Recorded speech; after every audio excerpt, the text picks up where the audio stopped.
2020 Shelby GT500 North American Track Tour concluded with an in-depth product overview that reached back into Ford's history and wrapped up with a tour of its latest performance Mustang offerings. So, how did we get to where we were? Like, I don't know how many of you understand or know how Ford Motor Company came into existence. But when we say performance is in our DNA, it's not just the Ford family, but it is also how we started. So back in 1901, Henry Ford had already run a couple businesses into the ground. He moved his wife and his child back in with his family. I have 3 daughters. Youngest is 18, oldest is 23. I want them to come visit. They stayed with me during COVID lockdown. I don't want them to come back and live with me full time. So Henry actually went back and lived with his family and went to work for a gentleman by the name of Thomas Edison. So if you think of a number of patents that Henry had and that Thomas Edison had, and those two minds working together, but he was working for him. But he still had the desire and the dream to put America and the world on wheels. So what did he do? He went out and developed a race car called Sweepstakes. So him and his crew chief, Spider Huff, and it's a little bit different than crew chiefs today who sit on the box in pit road and you have the spotter up in the...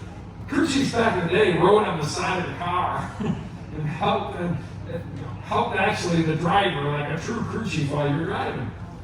So he took that car and challenged the reigning champion of the day, Alexander Winton, who was from New England, to a 10-lap grudge match race at Grosse Pointe Farms. Right? It was a dirt track. And he actually won that race.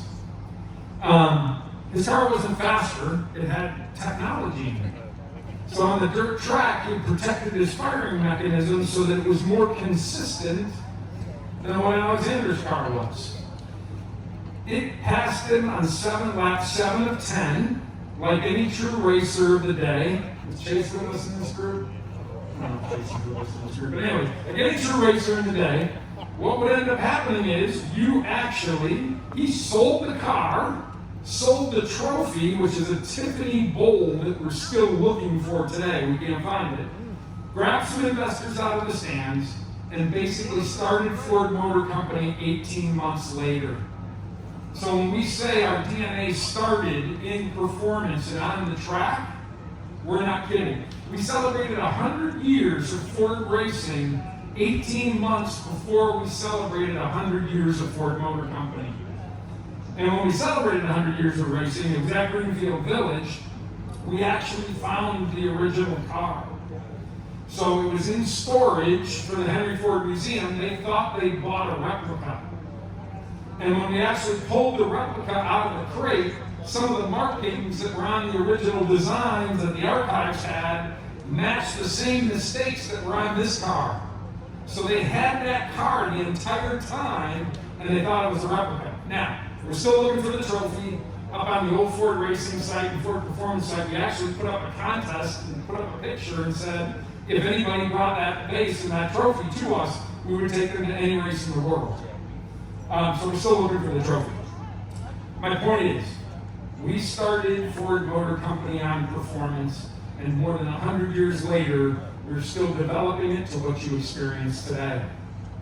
Now, I'd love to kind of tweak the Dodge commercials a little bit here. You see the Dodge commercials sometimes have Screen Actors Guild members portraying the Dodge brothers in the commercials. My first boss in Ford Performance, the global Ford Performance marketing manager, was Henry Ford III.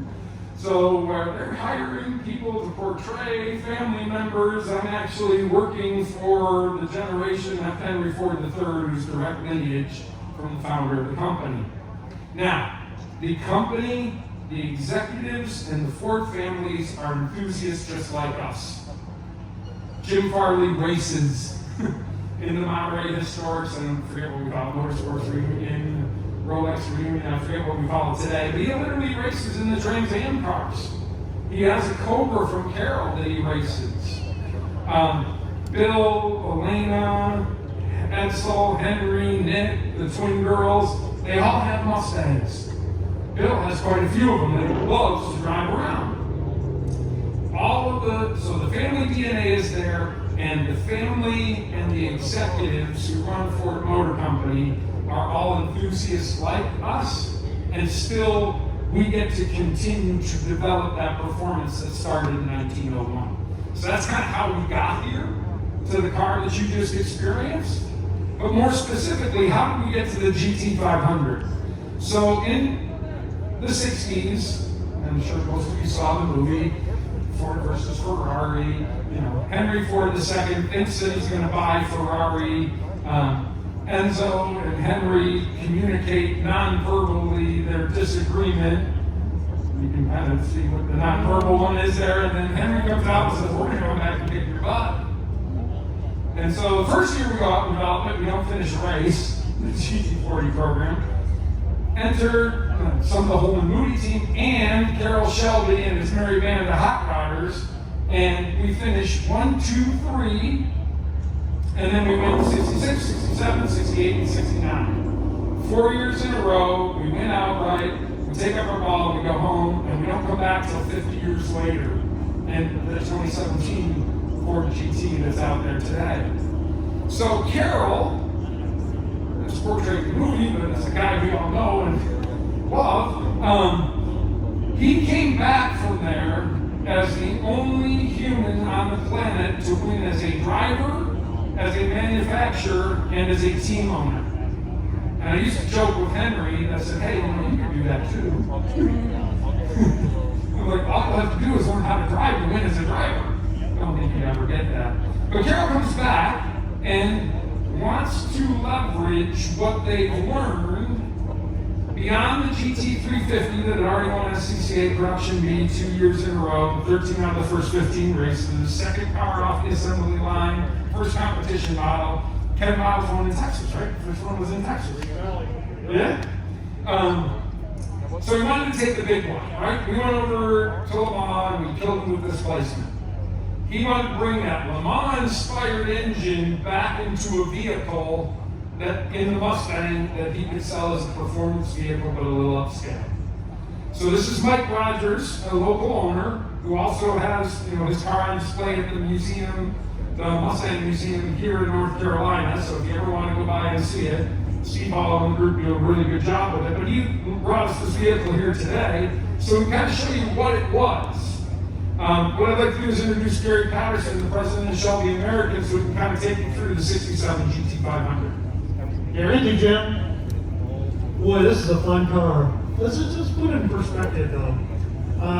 We've been 53 years since this car was built.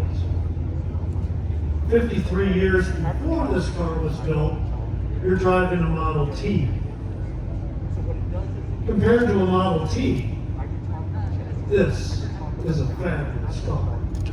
It has unbelievable performance features, like a big block, 428 cubic inch engine, 2 4-barrel carburetors, 355 horses.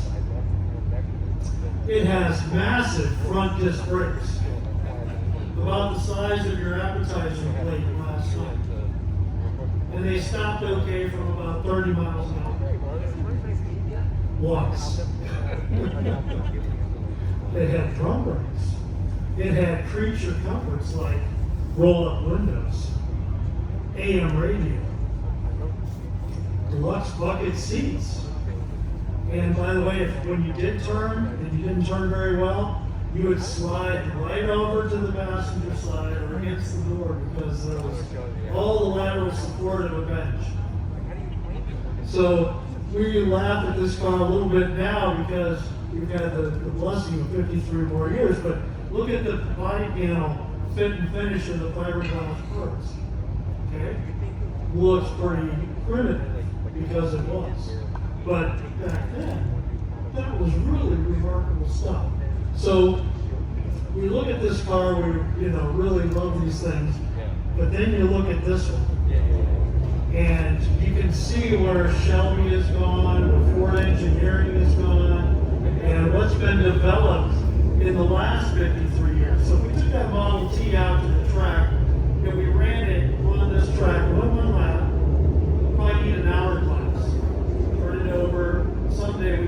and finish. This car, much faster.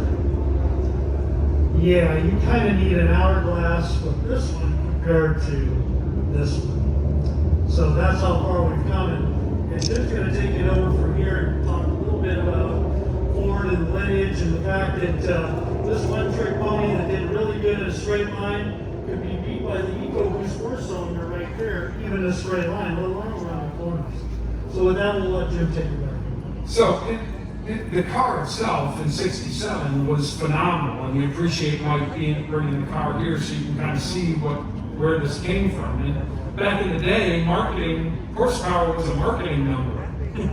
Carol would say that now it's an SAE certified engineering number. Back in the day, it was a marketing number that you said it was 295 horsepower to the insurance company, and then the brochure and sales when it was 375 horsepower, right? So it was a marketing number back in the day, and now the engineers have certified this car from 355 horsepower to more than double at 760.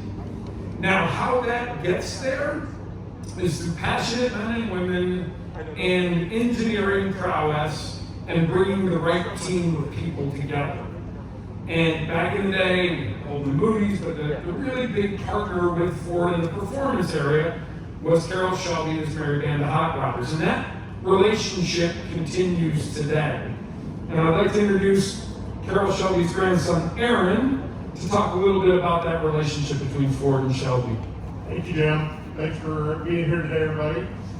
Back in the mid-'60s, around 1965, there's good marketing film with Carroll, and he walks through the shop where they're working on the GT350s and the Ford GTs, getting ready to go to the law. And he says, "My name is Carroll Shelby, and performance is my business." And his performance partner back then was Ford, and our performance partner today is Ford. It's amazing to see what's happened in 53 years, as Gary was saying. But the relationship between the two entities is fantastic. It's as strong as it is today. It was back in the day as well. The team, engineers, and the group at Ford Performance doing what they do with the GT500 and the GT350 is just fantastic. And you guys have all, I think, now experienced both the road course and the natural out there. So it's really an honor for me to be able to represent the Shelby name today.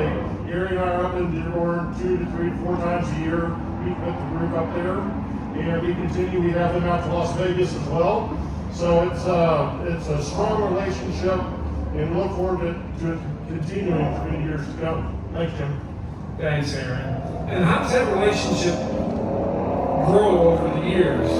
If you think about it, Edsel Ford, who's a member of the board of directors and the godfather of the Ford Performance and Ford Racing side of the business, actually, as a young man, worked for Carroll Shelby in the production facility for a summer on the internship, kind of like what you call today. And Carroll had him washing transmission parts.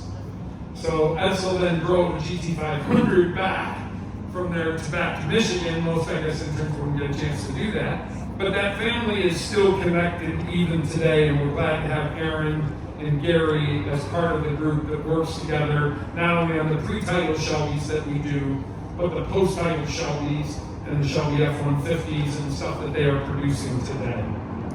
So, Lee Iacocca, the Ford Fairlane Committee, and Carroll putting together the Mustang, launched April 17, 1964 at the New York Fair. Thought we were going to do about 300,000 units, ended up doing a little bit more than 1.1 million or so in the first 18 months. That performance evolved an entire segment that we call the pony car, the sports car segment today. Very quickly after, Challenger, Camaro, AMC with the Javelin, the AMS Javelin, all created a segment of the vehicle business that was focused on people's enjoyment of the vehicles. From both, when Mustang started, it was a grand touring car. If you remember the little badge on the side, the red with the little crown one on the top, it was a touring car. The performance era started with Carroll, we had a Coke walking up to Carroll and saying, can you make a race car out of this? And Carroll's response was something along the lines of, well, you can't make a racehorse out of a mule. And And then what did he do? He took the 350 and won SCCA Production B against Corvettes and Porsches. But that started a whole segment. So more than 55 years later, where are we with this technology? And this is the newest pony that's coming to the stable. This is the 2021 Mach 1. Now, we've announced that the GT350 is ending in the 20 model year, and this is the Mustang that will be in between your Mustang GT and the Shelby GT500. Not unlike when it was 67 when it came out, it was about performance personalization. Mickey Thompson taking the Mach 1s out to the salt flats, setting about 290 plus speed records. But this was about the optional performance that you could personalize. It had engine choices. You had a $63 option for the shaker hood. You could get a different rear wing on it. So true to its form, what we did for the 21 is actually democratize the performance aspects of it so you can choose. You can choose the cloth or you can choose the leather interior. You can choose the 600A or the 700A package. You can choose an automatic or the Tremec manual transmission. Same GT350 in there with rep matching. You can choose the appearance package or you can choose the handling package. Or you can choose the appearance package with the handling package.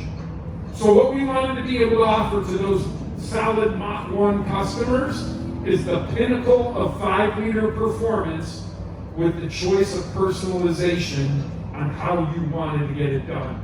So it has the 480 horsepower, 420 foot-pound of torque, the coming out of the bullet with the throttle body from the GT350 that will deliver the fastest road course Mustang 5-liter we have ever done.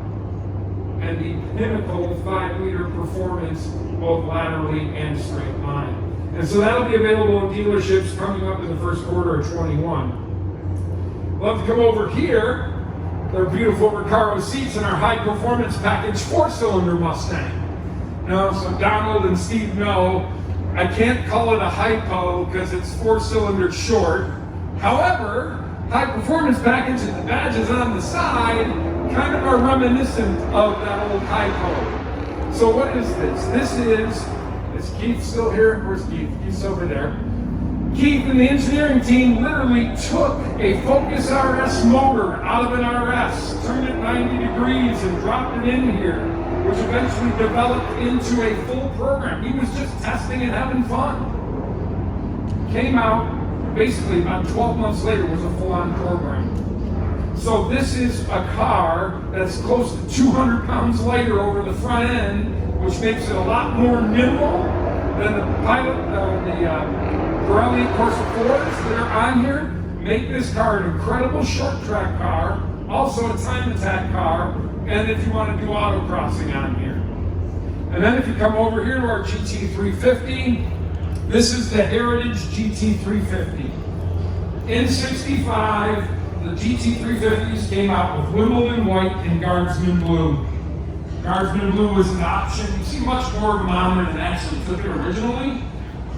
So for job 2 to job last of 2020, we brought back the Wimbledon white and Guardsman blue stripes. And what we did is we got the stripes from the original 65 from the team from Shelby American. Gary brought it over to us. We took its color materials and took it to paint graphics. We matched it exactly. Now the Wimbledon white's a little deeper. Paint technology has changed, so the color's a little bit different. But it's still that Wimbledon white that we offered on the 50 years limited edition on the Mustang to pay homage to the car that literally took on competitors in SCA that kind of started the whole performance era of the Mustang. And of course, I put a little marketing spin on it. The manufacturer suggested retail price of the package is $1,965. I wanted to do $19.64 and 50 cents, but the systems don't allow us to do that, kind of play with it a little bit. But we wanted to pay homage to it, so that will be in production through the end of the 2020 model year. And of course, the Shelby GT500, which you guys have just experienced.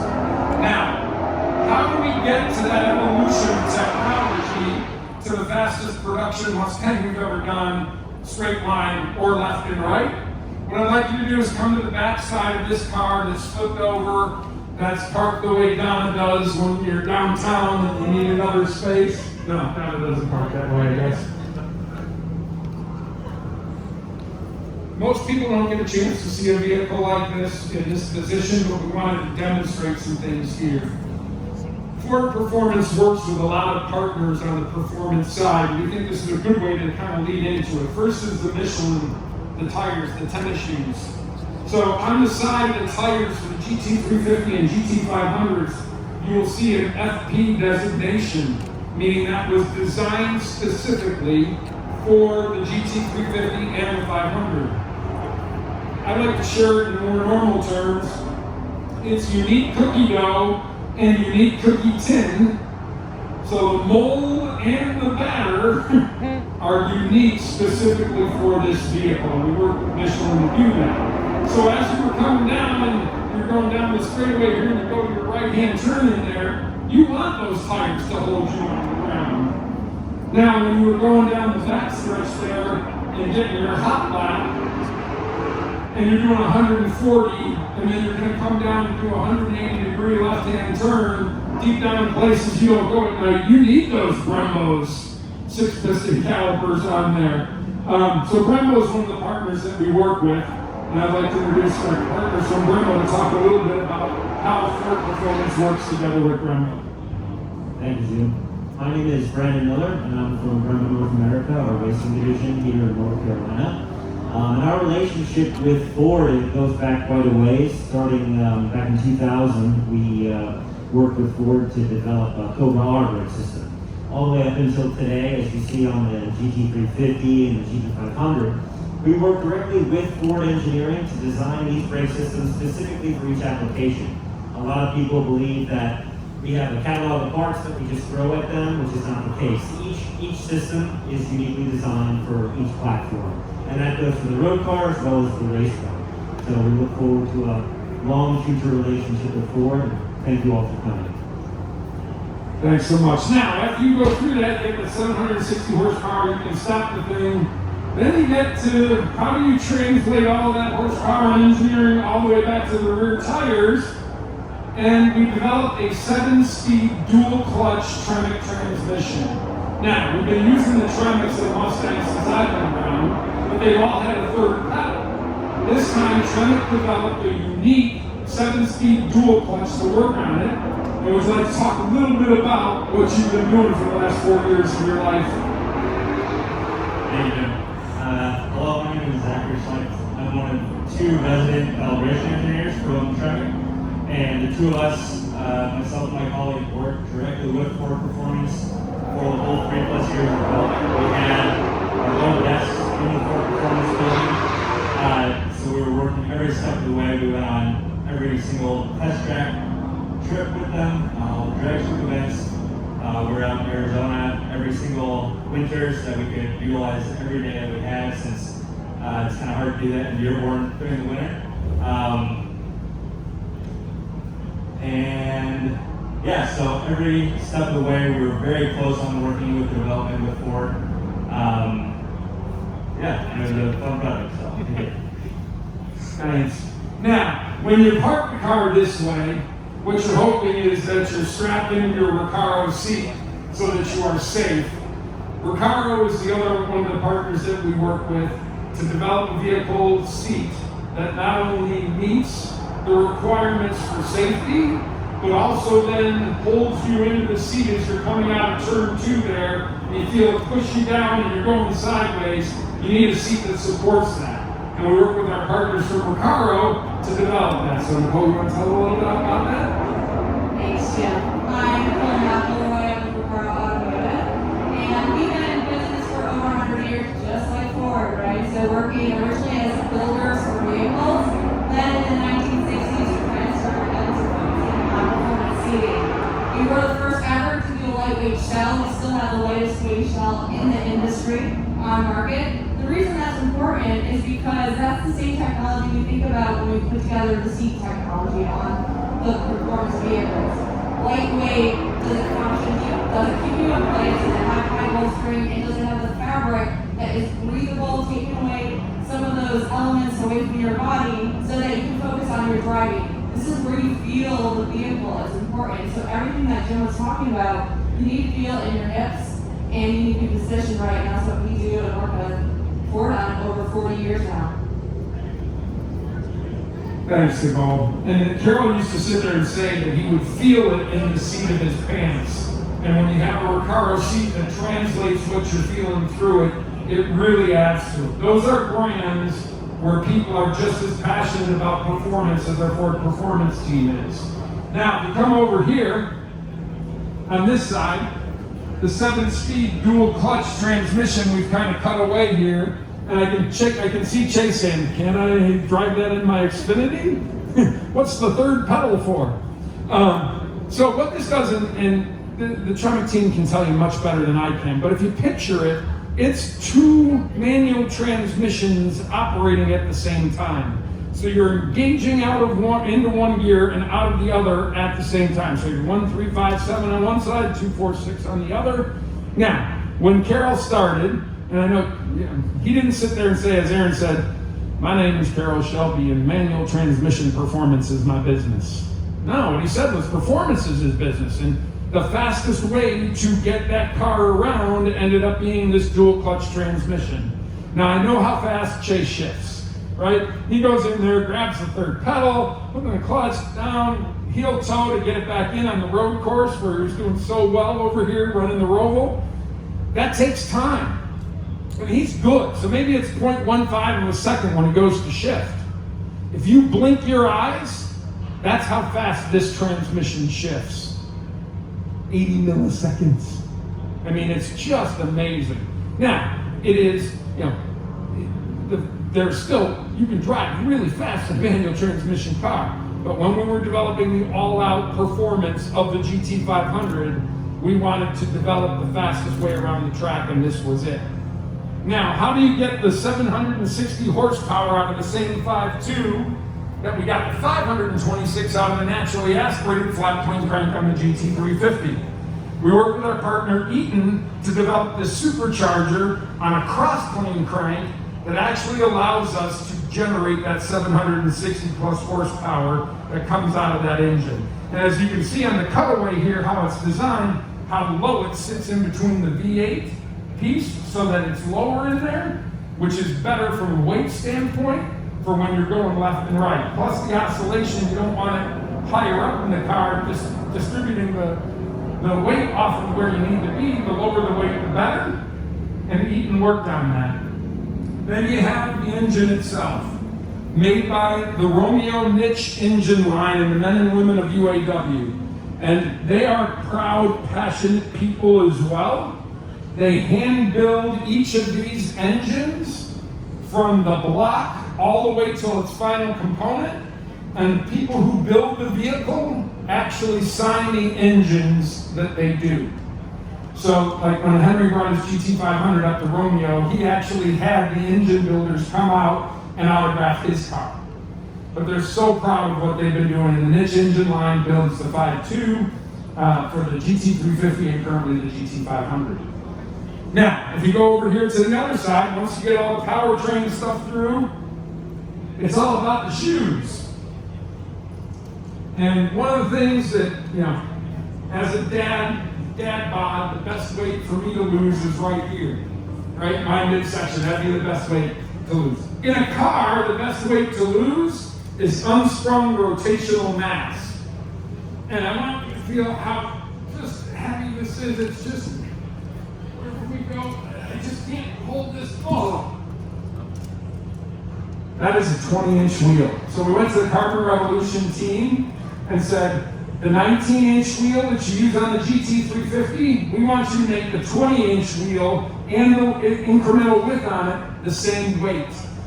And they did. So over the aluminum one, that is almost 48 pounds worth of savings of unsprung rotational mass. And Carbon Revolution does it for the Ford GT, the GT350, and the GT500. Now, come over here on this side, Oh my gosh. Sweet. Now Chase, this is not an affront to you. Where did I lose Chase to? This isn't an affront to you. The race car drivers in the 60s were far crazier than what Chase is today. If you think about it, this is the 67 GT500 wheel and Goodyear tire. This is the rotor and the Brembo caliper for the 2020 Shelby GT500. So at Riverside on the backstretch in the 60s when they're doing 140 miles an hour, the outside diameter of the rotor exceeds the outside diameter of the wheel, and the width of the caliper and rotor is wider than the tire. If you think about the difference of doing the speeds that you do in the Xfinity series, you know, in the performance racing school Mustang, you're either doing this or that. That one on there. So those guys were like just different types of people back in the 60s doing it. But as the technology and innovation continues to grow, you can do more and more things with your vehicle. Now, once you have the powertrain, the Magnarite suspension, the Brembo brakes and calipers, you have the wheels and tires from Carbon Revolution. Now we'll go over to the design and how you get this from an aero perspective. So if you think about it, Melvin Betancourt was the chief designer for the GT500. And you know, Carl Whitman and the engineering team went to him and said, okay, what I need is it to pay homage to the 60s era GT500. I need it to look fast standing still. I need to have low coefficient of drag, high downforce, and aero for cooling to make that happen. So the designers had to work with the engineers to manage the airflow as well as making it look fast standing still. So in the design aspect of it, when we go to testing, this is the aero block. This is not the GT500 that lands at your dealership now. This is not yours. This is the aero block. And what we did with it was we utilized 3D printing of parts. So in the old days, you go out, you do the pretty little wind tunnel test, and you do the CFD with all the little pretty little colors over here, and then you have to retool a part. And that could take time.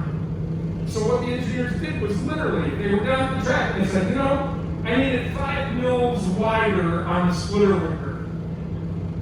They would send the data back, 3D print the part, and ship the part back. So in the same amount of time, you can make more performance improvement iterations. So these are actually the 3D printed parts that they tested on the aerobot. If you notice, the splitter wicker is completely different than the car you drove today. The 6 square foot air vent is different. And what they did is they were able to learn and improve the performance in a quicker period of time that allowed us to deliver that performance to the customer. And a big example of it here is the gurney flap. If you see, it's not that proud to the rear wing. But if you go back over here and you see where we ended up, how much prouder it is, we were able to learn that through the 3D printing that actually then puts almost 200 more pound-feet of downforce using this wing. And that happened because we were able to do it with the 3D printed parts. And then the GT4 carbon fiber track wing, this is the wing that was on the race car that is in its up position is 500 pound-feet of downforce. Would that have helped a little bit, Chase, when you're going through the shoulder roll? Yeah, we're just going to pop it up and it's really lightweight. We're going to put more 500 pounds more downforce on it. So not only did you need lower coefficient of drag and the appropriate amount of downforce, but you still needed the air to go through for the cooling of this. So if you walk over here, the engineers cut out a front end buck where we could cut out the cooling from the 11 different items that manage air through here. And what's really cool to see is we cut it away so you can see the different cooling aspects, where it comes in on the car. But really cool on this one is you can see on the back where it goes. And this isn't all space-age flux capacitor technology, right? You can see on the back the change of pressure flaps. Literally, when the pressure changed, the plastic flap opens, allowing air to go through when you need it to go through.